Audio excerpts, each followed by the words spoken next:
Feliz día. Vamos a compartir la lectura de este día del primer libro de Samuel. En aquellos días Samuel le dijo a Saúl: te voy a manifestar lo que el Señor me dijo hoy en la noche. Él le contestó: ¿qué le dijo? Samuel prosiguió: aunque a tus propios ojos no valía nada, ¿no llegaste acaso a ser el jefe de Israel? El Señor te ungió como rey de Israel. Él te ordenó llevar a cabo una expedición contra los amalecitas, diciéndote: ve y destruye a esos pecadores. Hale la guerra hasta acabar con todos ellos. ¿Por qué no has obedecido la voz del Señor y te has quedado con el botín, haciendo lo que desagradaba al Señor? Saúl le respondió a Samuel: no, yo obedecí al Señor, llevé a cabo la expedición que Él me ordenó. Traje cautivo a Agag, rey de Amalec, y acabé con los amalecitas. Fue el pueblo el que tomó el botín, lo mejor de las ovejas y los bueyes, para sacrificarlo al Señor nuestro Dios en Gilgal. Pero Samuel le replicó: ¿crees tú que al Señor le agrada más los holocaustos y los sacrificios que la obediencia a sus palabras? La obediencia vale más que el sacrificio, y la docilidad más que la grasa de los carneros. La rebelión contra Dios es tan grave como el pecado de hechicería y la obstinación, como el crimen de idolatría. Por haber rechazado la orden del Señor, Él te rechaza a ti como rey. Palabra de Dios. Quien me da gracia, ese me honra. No voy a reclamarte el sacrificio, dice el Señor, pues siempre están a mí tus holocaustos. Pero ya no aceptaré becerros de tu casa, ni cabrito de tus rebaños. Quien me da gracia, ese me honra. ¿Por qué cita mis preceptos y habla de toda hora de mi pacto, tú que detestas la obediencia y echa en saco roto mis mandatos? Quien me da gracia, ese me honra. Tú haces esto y yo tengo que callarme. ¿Cree acaso que yo soy como tú? No, yo te reprenderé y te echaré en cara a tus pecados. Quien me da gracia, ese me honra. Quien la gracia me da, ese me honra, y yo salvaré al que cumple mi voluntad. Quien me da gracia, ese me honra. Lectura del Santo Evangelio según San Marcos. En una ocasión en que los discípulos de Juan el Bautista y los fariseos ayunaban, algunos de ellos se acercaron a Jesús y le preguntaron: ¿por qué los discípulos de Juan y los discípulos de los fariseos ayunan y los tuyos no? Jesús le contestó: ¿cómo van a ayunar los invitados a una boda mientras el novio está con ellos? Mientras está con ellos el novio, no pueden ayunar, pero llegará el día en que el novio les será quitado, entonces sí ayunarán. Nadie le pone un parche de tela nueva a un vestido viejo, porque el remiendo encoge y rompe la tela vieja, y se hace peor la rotura. Nadie echa vino nuevo en odres viejos, porque el vino rompe los odres. Se perdería el vino y se echaría a perder los odres. A vino nuevo, odre nuevo. Palabra del Señor.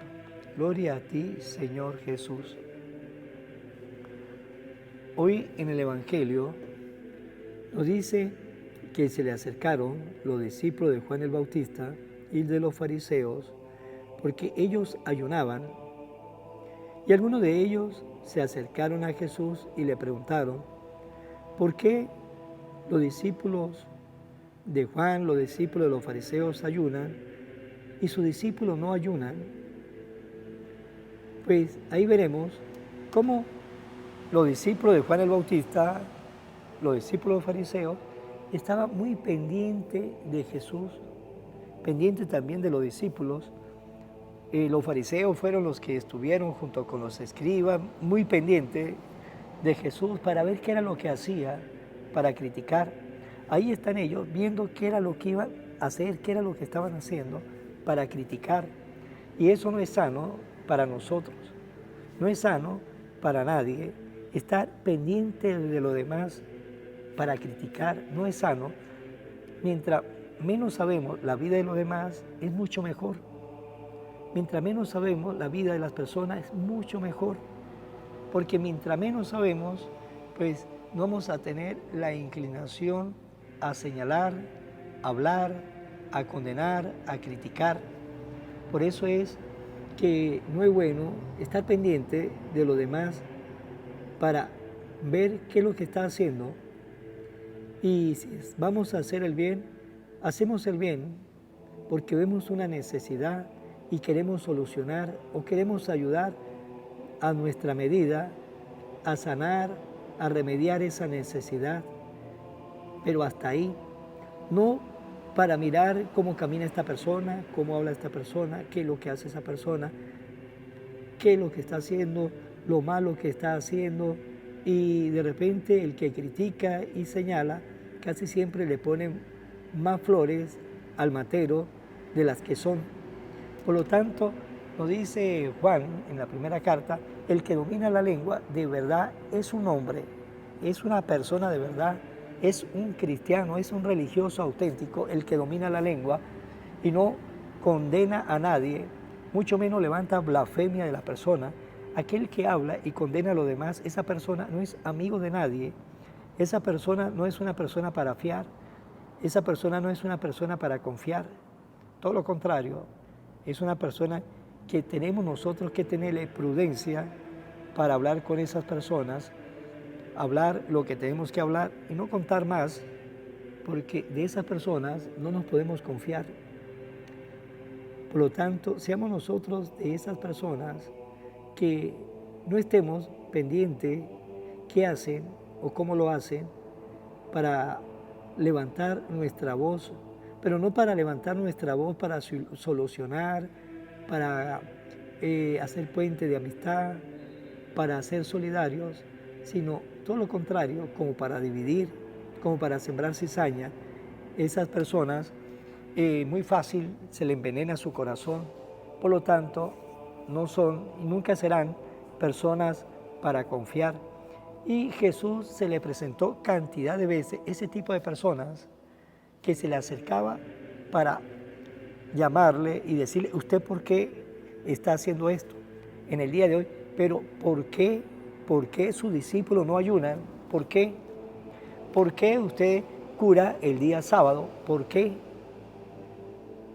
¿De dónde viene ese poder milagroso que usted tiene? ¿Por qué?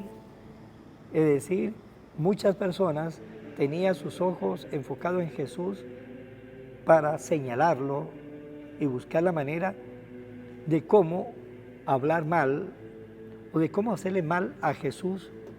Pues hermanos, aprendamos en el día de hoy de que nosotros no tenemos que tener esa actitud de estar pendiente de lo demás, por qué lo hace, por qué no lo hace, por qué sí lo hace. No tengamos esa actitud, todo lo contrario, no estemos pendientes de nadie para condenar, no estemos pendientes de nadie para señalar, y si estamos pendientes es para ayudar, para sanar, para ser solidario, para hacer puentes de amistad.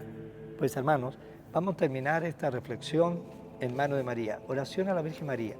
Oh Virgen María, Madre de Jesús y Madre mía, como en Caná te das cuenta cada día lo que yo necesito. Ruega a Jesús por mí, cuídame siempre, no me deje nunca. No permitas que me aleje de Jesús, tu Hijo amado. Ayúdame a corregir mis defectos que me alejan de Jesús y fomentar mis virtudes que me acercan a Él. Sea siempre mi Madre protectora a lo largo de toda mi vida. Amén. Será hasta mañana, Dios mediante, en el nombre del Padre, del Hijo y del Espíritu Santo. Amén. Evangelio de hoy, con el Padre Iván Jaimes.